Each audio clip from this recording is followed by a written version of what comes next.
Okay, here's my chicken. Tanner Mitchell checking in for week 8. Okay, removing the wing tips. That's good. That's good. Alright, zooming. Just a couple seconds is good.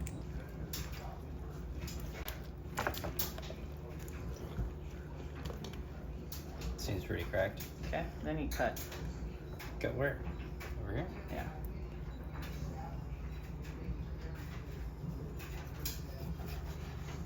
He did a small incision.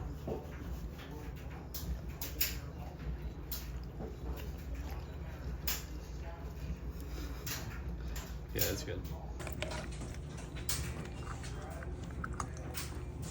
Okay. I think they're pretty much cracked. Taking off what's left of the thigh, I think. Let's see if I can dig this clavicle and sternum bone out at the same time. There we go. And these guys also go into our chicken stock pot. Finally, I'll slice right down the center of the bird to separate my breasts. Remember, I didn't hear any characteristic pop that normally Is it supposed to? and that is probably because this Am I supposed to chicken cut was through the previously bone? frozen and is a little No. icy and still a little bit malleable. Not to get the This breast didn't off. work quite as well for me as it could have.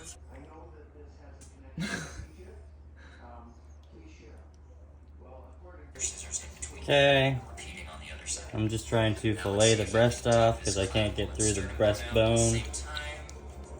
There we go.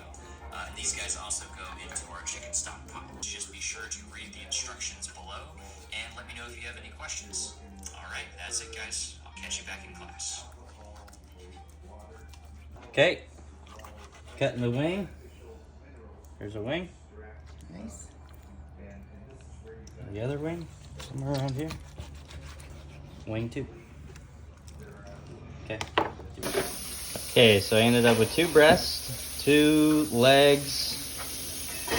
I cut them not great, so I only really got 1 small thigh off. The other thigh is pretty still connected, I think. 2 wings and 2 wing tips. Not bad.